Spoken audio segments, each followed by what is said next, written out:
ప్రముఖ real estate సంస్థ Suvarnabhumi భారీ ప్రకటనలతో పచ్చి మోసాలకు పాల్పడినట్లుగా కొంతమంది బాధితులు వాపోతూ ఉన్నారు. పోలీసులను ఆశ్రయిస్తూ ఉన్నారు. సువర్ణభూమి సంస్థకు చెందినటువంటి యాజమాన్యం ఇప్పుడు బోర్డు తిప్పేసి వేరే కంపెనీని ప్రారంభించబోతున్నారు అన్నట్లుగా బాధితులు ఆవేదన వ్యక్తం చేస్తూ పోలీసులను ఆశ్రయించిన నేపథ్యంలో దీని మీద మనం పూర్తి స్థాయిలో విశ్లేషణ చేసుకుందాం. ప్రస్తుతం మనతో పాటున్నారు రియల్ ఎస్టేట్ రంగంలో 30 సంవత్సరాలకు పైగా సుదీర్ఘమైనటువంటి అనుభవం కలిగిన ప్రముఖ real estate expert Nandi Rameshwar Rao గారు. వారితో మాట్లాడదాం. సార్ నమస్తే. నమస్తే. సువర్ణభూమి సంస్థ నిజంగా చాలామందికి కూడా తెలుసు, చాలామంది దాంట్లో పెట్టుబడులు పెడుతూ ఉన్నారు. అయితే కొంతమంది కస్టమర్లు మాత్రం ఇప్పుడు రియల్ ఎస్టేట్ సంస్థ అయినటువంటి సువర్ణభూమి భారీ ప్రకటనలతో పచ్చి మోసాలకు పాల్పడుతున్నట్లుగా పోలీసులను ఆశ్రయించి ఫిర్యాదు చేసేటువంటి ప్రయత్నం చేశారు. దానికి కారణం ఏంటంటే, మేము గతంలో సువర్ణభూమిలో పెట్టుబడులు పెట్టాం, కొన్ని సంవత్సరాల తర్వాత ఆ సంస్థ బోర్డు తిప్పేసింది. ఇప్పుడు ఆ సంస్థకు చెందినటువంటి యజమానులే వేరొక సంస్థని మారు పేరుతో వారు ప్రారంభించబోతున్నారు అన్నట్లుగా కొంతమంది కస్టమర్లు పోలీసులను ఆశ్రయించడం, వారు ఆందోళన చేయడం, ఇవన్నీ చూస్తూ ఉన్నాం. అసలు ఏంటి ఆ ఘటనలో ఏం జరిగింది? ఇది చాలా రిపీటెడ్ క్వశ్చన్, రిపీటెడ్గా అవుతున్నాయి. ఇవాళ సువర్ణభూమి 15 కంపెనీలు లాస్ట్ 1 yearలో మూసేసాయి. దాదాపు 10,000 కోట్లు కలెక్ట్ చేశారు. ఎందుకు? కారణం ఏంటి? ఎందుకంటే గ్రీడ్నెస్. ఓవర్ నైట్ బిలియనర్ అయిపోవాలి, నేను వచ్చిన 3 నెలలు 6 నెలలు అయిపోయి అట్లా అవ్వదండి. ఇప్పుడు ఇందులో బిల్డర్ తప్పుతో పాటు బయర్స్ కూడా తప్పు ఉంది. నేను రెండు చెప్తాను నా అనుభవం ప్రకారం. ఎందుకంటే బిల్డర్ అనేవాడు 2 రకాల బిల్డర్ ఉంటాడు. కంప్లీట్లీ ప్రొఫెషనల్ ట్రస్ట్ ఉంది, ఇంకోటి అప్కమింగ్ న్యూ బిల్డర్స్. ట్రస్ట్ ఉన్న బిల్డర్స్ నమ్ముతారు అందరూ. సువర్ణభూమి అనేది పెద్ద పెద్ద బ్రాండ్ అంబాసిడర్స్ ఉన్న పేర్లు మనకు వద్దు, కానీ బ్రాండ్ అంబాసిడర్స్ ఉన్నారు. అంత అలాంటి వాళ్ళు చేసినప్పుడు మనం తీసుకుంటాం అంటే నమ్మకం. కానీ అది రాంగ్ అయింది.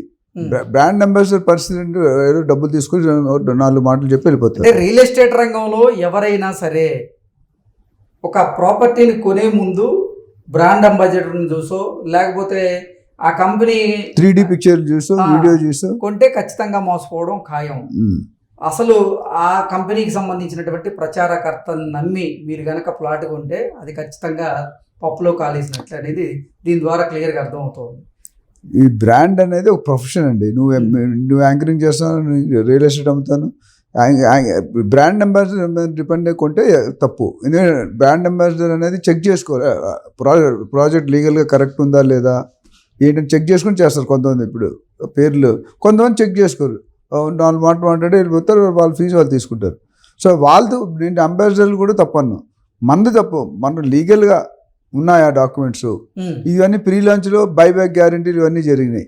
బైబ్యాక్ అంటే అర్థం ఏంటి? ఇవాళ నువ్వు కొంటావు, 2.5 సంవత్సరాలు నేను డబ్బులు ఇస్తా అంటాడు. అట్లీస్ట్ సువర్ణభూమి కూడా బైబ్యాక్ పేరుతోనే మోసం చేసినట్లుగా కస్టమర్లు వాపోతున్నారు. మనం మోసపోతాం తెలుసు, ఎవరైనా మోసం చేస్తారండి. మన డబ్బులు మన జోబులో కడుతున్నాం కదా, మనం జాగ్రత్తగా ఉండాలా లేదా? ప్రచారకర్తలను చూసో, లేకపోతే ఆ కంపెనీ మీద ఉన్నటువంటి నమ్మకం, అదొక లెసన్. కస్టమర్లు అయితే పెట్టుబడి పెట్టి ఉండొచ్చు, మోసపోయి ఉండొచ్చు. మనీ మేక్స్ మెనీ థింగ్స్ అని ఒక సామెత ఉండేది. ఇప్పుడు మనీ మేక్స్ ఆల్ థింగ్స్ మార్చాం కోర్టు. First impression is best impression ఉండేది. ఇప్పుడు first impression is last impression. కుచ్ పానే కే లియే కుచ్ కోనా హై అని ఉంది హిందీలో. ఇప్పుడు కుచ్ పానే కే లియే కుచ్ కర్నా హై అంటున్నాను. మారుతుంది ప్రపంచం. సో బ్రాండ్ అంబాసిడర్ బిల్డర్గా మీరు స్వతహాగా డాక్యుమెంట్ తీసుకొని చెక్ చేశారా? ఎందుకు చెక్ చేయలేదు? 10,000 నీకు 10,000 గజం నీకు 7,000 ఇచ్చేస్తున్నాడు. అసలు ఈ సువర్ణభూమి వివాదం ఏంటండి? వివాదం అనేది ఏంటంటే, దాదాపు నాకు తెలిసి 15-20 సంవత్సరాలు బట్టి ఆ కంపెనీ ఉంది. చాలా ప్రాజెక్ట్స్ ఉన్నారు, చాలా మంది ఇన్వెస్టర్స్ ఉన్నారు, బయర్స్ ఉన్నారు. Last I think 1 year back something company మూసారు. కారణం ఏంటి? కంపెనీ ఫండ్స్ డైవర్ట్ అయ్యి లాస్ట్లోకి వెళ్ళిపోయింది కంపెనీ. ఓవర్ కమిట్మెంట్స్ ఇస్తున్నారు. అంటే ఇప్పుడు ఒక రేట్ చెప్పాను, ఆ రేటుకి ఇవ్వలేకపోతున్నాను నేను. ముందు డబ్బులు వస్తుంది, 30%, 35% డిస్కౌంట్ ఇస్తున్నాం. 10,000 రూపాయలు మీకు 6,500, 7,000కి ఇచ్చేసాడు. 3 సంవత్సరాల ప్రాజెక్ట్, 3 సంవత్సరాల తర్వాత 10,000 ఉంటుంది. ఇప్పుడు కొనుక్కుంటే 7,000కి ఇస్తాడు. అంటే 30% కదా. బ్యాంకులో పెట్టుకుంటే 5-6-7% కదా. Attractive plus. మరి ఆ ప్రాజెక్ట్ చేయలేరని ముందే తెలిసినప్పుడు వారు కస్టమర్లకి ఆఫర్లు ఇచ్చి మోసం చేయడం దేనికి? ఇప్పుడు ఒక్కొక్క ఇంటెన్షన్ ఒకటి ఉంటుందండి. కొంతమంది బిల్డర్స్ చేయరు, కొంత 50-50 మాట. ఆ ఇంటెన్షన్ తెలిసిపోతుంది. మనం 3 సంవత్సరాలు డబ్బులు ఎట్లా ఇస్తారు చెప్పండి. మనం ఆ ఊహించి అర్థం చేసుకొని రీసెర్చ్ చేయాలి కదా. 10 రూపాయలు 20 రూపాయలు ఇస్తానంటున్నాడు. ఇజ్ ఇట్ పాసిబుల్ అంటే నాట్ పాసిబుల్. మనం అత్యావసర 10 రూపాయలకి ఇస్తానన్నాడా? 10 రూపాయలది మనకి ఫస్ట్ 7 రూపాయలకి ఇస్తాడు. 7 రూపాయలకి ఇస్తాడు 30% డిస్కౌంట్. ఆఫ్టర్ 3 years డబుల్ 10కి 10 ఇస్తానంటున్నాడు, 7కి 7 ఇస్తానంటున్నాడు. 100% which is not. Bank double అవ్వాలంటే దాదాపు 13 సంవత్సరాలు పడుతుంది. 7% లెక్కే. సో అక్కడ 12 సంవత్సరాలు పడినాడు, ఇక్కడ 2-3 సంవత్సరాలు ఎట్లా ఇస్తారు? సో మన గ్రీడ్నెస్ని అన్క్యాష్ చేసుకుంటున్నారు. ఏ ప్రాపర్టీ తీసుకున్నా. అందుకని first go through professional real estate advisor. ఇప్పుడు చాలా మంది రియల్ ఎస్టేట్ రంగంలో రాణిస్తున్నటువంటి రియల్ ఎస్టేట్ కంపెనీలు ఏవైతే ఉన్నాయో ఆ కంపెనీల్లో చాలామంది ఇలాంటి మోసాలకు పాల్పడడం, బోర్డులు తిప్పేయడం, తర్వాత మళ్ళీ అదే యాజమాన్యం వేరే పేరుతో కంపెనీని సృష్టించడం, దాంట్లో మళ్ళీ సేమ్ ప్రొసీజర్ ఫాలో అవ్వడం, ఇవన్నీ చూస్తూ ఉన్నాం. ఏంటి అసలు దీని మీద ఎన్ని వీడియోలు చేసినా, ఎంత అవగాహన కల్పించినా మోసపోయే వాళ్ళు మోసపోతూనే ఉన్నారు. దీన్ని ఎలా చూడాలంటారు? అంటే రియల్ ఎస్టేట్ బ్యాడ్ లక్ అంటే ఏ ఇష్యూ అయినా చిన్నదైనా స్కోప్లో చూపిస్తారు మీడియా వాళ్ళు, మీరు కానీ సెటిలైట్ వాళ్ళు ఎవరైనా. ఎందుకో బాధితుల బాధ మీకు అర్థం కదా? బాధ్యత అర్థం ఉంది. ఫస్ట్ బాధ్యతలదే తప్పు అంటున్నాను నేను. ఎందుకు డిస్కౌంట్ పేరు ఎందుకు? మీరేమో రియల్ ఎస్టేట్ కంపెనీలు కానీ రియల్ ఎస్టేట్లో పనిచేసేటువంటి ప్రముఖులు కానీ అరచేతిలో స్వర్గం చూపిస్తారు. స్వర్గం చూపించి కస్టమర్లను అట్రాక్ట్ చేస్తారు. వాళ్ళు పాపం అయోమయంగా గందరగోళంగా వాళ్ళ దగ్గర సంపాదించుకున్న సొమ్ము అంతా తీసుకొచ్చి మీ చేతిలో పెడతారు. మీరేమో ఇట్లా బోట్లు తిప్పేసి మోసాలు చేస్తుంటారు. మళ్ళీ బాధితులు తప్పంటే ఎట్లా అయింది?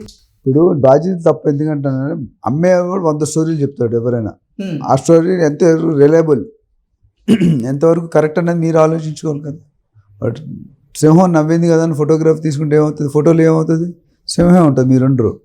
ఇక బిల్డర్ క్లియర్గా చెప్తున్నాడు, నేను ప్రీ లాంచ్లు అమ్ముతున్నాను, నాకు పర్మిషన్స్ లేవు అని చెప్తున్నాడు. ఆయన చెప్పబోతే బిల్డర్ తప్పు. బిల్డర్ ఈస్ క్లియర్లీ టెల్లింగ్, నాకు రేరా లేదు, డిటిసిపి లేదు, హెచ్ఎండి లేదు, ఏం చెప్పట్లేదు కదా, లేదో చెప్తున్నారు. ప్రీ లాంచ్ చెప్తున్నారండి. కొంతమంది చెప్పవచ్చు, బట్ చెప్పమని తెలుసుకోవాలి.